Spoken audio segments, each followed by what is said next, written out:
e anos, digamos assim, de atraso, porque todo aquele debate político, toda aquela efervescência cultural, tudo aquilo, inclusive, que era importante para formar um país, para preparar a nossa juventude, para assumir grandes responsabilidades no futuro, tudo aquilo sumiu assim, num átimo, em segundos, desapareceu. E nós vivemos anos e anos de obscurantismo, com a população, de modo geral, intimidada pela perseguição, porque a perseguição ia dar morte. Meu pai foi assassinado porque ele se opunha ao regime militar. Diferentemente do que se diz, ele não morreu em combate. Né? Meu pai, inclusive, é uma pessoa assim, a grande arma dele eram as ideias e as convicções que ele tinha, e a coragem que ele tinha em denunciar que o país vivia uma ditadura política. Né?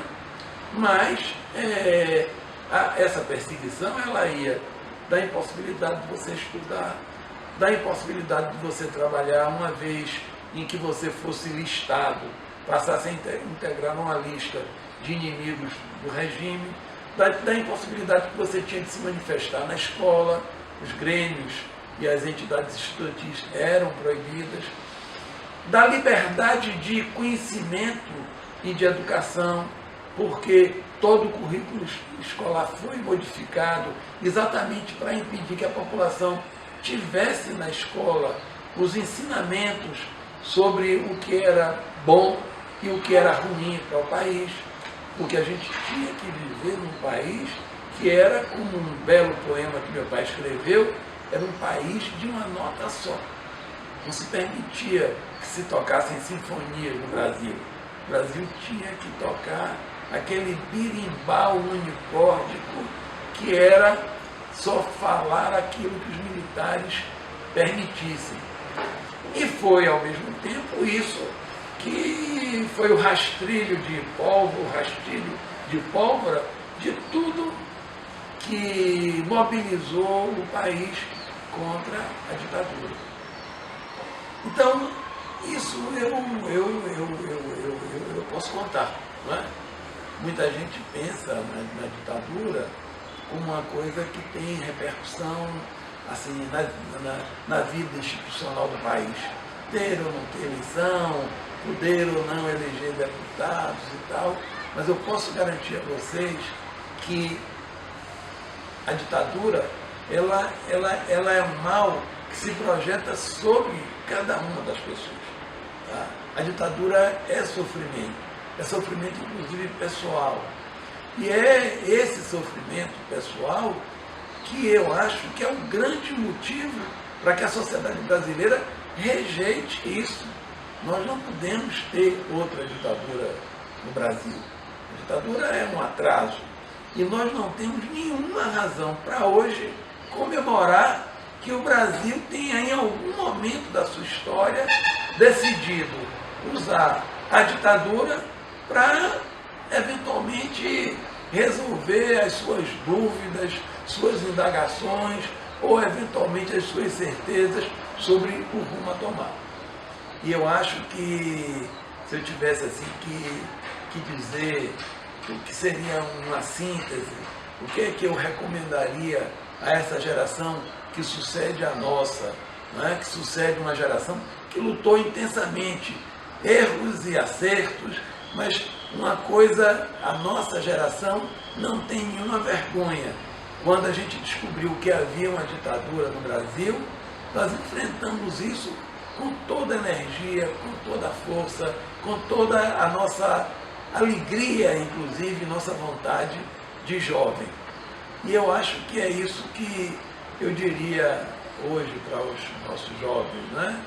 Que nesse momento vivem, de alguma maneira, esse drama de escolher os caminhos que temos a seguir. E essa escolha só pode ser uma escolha de apostar na liberdade, de apostar na democracia, de conquistar esse sonho de você viver em liberdade, porque não há coisa melhor para um país do que efetivamente lutar pela democracia, pela liberdade e realizar os seus sonhos de desenvolver o nosso país por esse caminho. Falaram muitas mentiras sobre meu pai. Não é? Na verdade, o governo ele era montado exatamente para que o país não tomasse conhecimento do que é que efetivamente acontecia. E Marighella, pelo fato de ter denunciado que o país estava vivendo não uma quartelada, não vivendo uma situação criada por um general aborrecido com os rumos que o país estava tomando. Né? Meu pai denunciou desde cedo, ele inclusive ele anunciou para a nossa família que estava por vir isso, e ele se organizou para, como toda pessoa, né, se organizou para que a família pudesse atravessar aquele período difícil que ele estava vislumbrando. Então isso era um motivo do ódio contra ele, porque ele era desafiador. Ele denunciou o golpe militar, ele ficou no Brasil para organizar, sobretudo a nossa juventude, a lutar contra a ditadura. Então ele era um alvo. E desde que ele anunciou, inclusive, que recomendava que o país se opusesse pela via armada àqueles militares que pela via armada haviam interrompido o processo político democrático no Brasil, então ele passou a ser perseguido e sobre ele se veiculava as notícias mais terríveis, de que ele era um assassino cruel e frio, que ele era um homem violento, tudo isso mentira. E com a morte dele, no dia que eles anunciaram, com grande satisfação para o país, que eles haviam finalmente assassinado Marighella, eles veicularam a versão de que meu pai havia, com um grupo dele de apoiadores, que ele havia resistido à prisão, que era o responsável pela morte de uma policial, uma jovem policial, e que era inclusive responsável por ter ferido o chefe daquela operação que o prendeu. E assim, aquilo era o que saía. Eu era muito jovem, quando meu pai morreu, eu tinha 20 anos de idade, foi um grande sofrimento para mim. Mas além do sofrimento de ter perdido meu pai, o que era mais motivo de maior sofrimento era aquela versão que apontava ele, inclusive, como o responsável por um crime, a morte de uma mulher, de uma jovem policial. E o tempo passou e todas essas mentiras, elas foram assim, desmentidas uma a uma. Eu não tive o direito de enterrar meu pai. Quando eu soube que meu pai havia sido assassinado, eu soube disso num jornal, num dos jornais da Bahia, na época que era a Tribuna da Bahia. Eles me chamaram para que eu pudesse identificar aquela foto, se era realmente aquela pessoa morta que aparecia na foto, era realmente meu pai. E eu fui levado para o jornal, e lá eu vi aterrorizado o que era, né? O jornal era a foto, não é como hoje, que você manda pela internet, ela aparece inteira lá no outro lado do mundo. O jornal era formado naquelas máquinas que picotavam assim, era o telex, como eles diziam, né? E eu fui vendo aquela foto se formando pouco a pouco, e era realmente meu pai, para grande...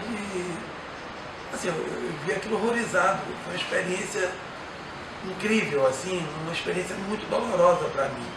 Pois bem, naquele mesmo dia eu reuni, durante a noite ainda com meus familiares, e nós decidimos ir a São Paulo prestar aquela última homenagem que, pela nossa tradição católica, é devido a uma pessoa que se vai, uma pessoa que é morta, uma pessoa que por quem a família tem respeito e quer honrar. Essa família merece o sepultamento. E ali, a sua presença expressa toda identificação que você tem com aquela pessoa, como pai, filho, irmão, o que seja. Pois eles enterraram meu pai na calada da noite, como indigente, exatamente para impedir que a família prestasse essa homenagem. E, sobretudo, eles tinham receio que essa homenagem no cemitério pudesse se transformar numa grande homenagem a meu pai. Pois bem, mas meu pai, com isso, eles enterraram, o sepultamento não teve essa característica, porque nós fomos, mesmo ameaçados de retaliação, porque ele havia assassinado policiais, etc., nós fomos, mas lá só pudemos ver assim, muito singelamente o local onde ele foi enterrado. Mas a notícia ficou. Marighella era um criminoso, Marighella havia assassinado policiais e por essa razão, esse foi o motivo do assassinato dele.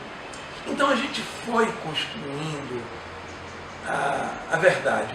A família lutou esse tempo todo para mostrar a verdade, que todas aquelas infâmias não passavam de infâmias, que na verdade a versão governamental difundida pelos militares, que usavam a imprensa totalmente manipulada para dizer aquelas verdades, isso tudo o tempo demonstrou que não era verdade.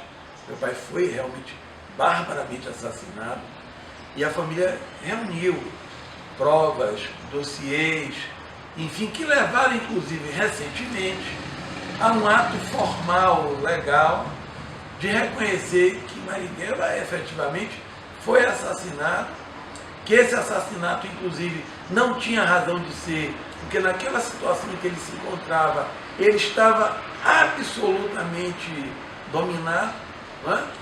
E que aquele ato de assassinato dele era um ato covarde e cruel.